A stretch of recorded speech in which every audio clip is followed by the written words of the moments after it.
পরের কয়েক সপ্তাহ ধরে ইলারা প্রতিদিন সৈকতে ফিরে আসে। সে এবং কায়রান আরও ঘনিষ্ঠ হয়ে উঠল। তাদের বন্ধন প্রতিদিন দিন গভীরতর হচ্ছে। কায়রান তাকে মাছ ধরতে শিখিয়েছিলেন।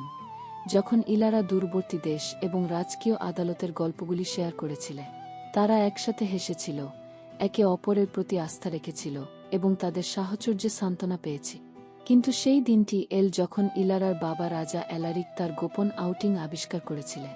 রাগান্বিত এবং তার নিরাপত্তার জন্য উদ্বিগ্ন, তিনি তাকে প্রাসাদ ত্যাগ করতে নিষেধ করেছিলেন। হৃদয় ভেঙে ইলারা কায়রানকে দেখা বন্ধ করতে বাধ্য হয়েছে। কায়রান, যে মহিলাকে সে ভালোবাসতে এসেছিল, তার সাথে থাকার জন্য দৃঢ়প্রতিজ্ঞ, রাজার কাছে তার যোগ্যতা প্রমাণ করার জন্য যাত্রা শুরু করেছে। একাধিক পরীক্ষার মাধ্যমে তিনি ইলারার প্রতি তার সাহসিকতা, প্রজ্ঞা এবং অটল ভালোবাসা প্রদর্শন করেছিলেন। কিরানের সাহস ও আন্তরিকতায় মুগ্ধ হয়ে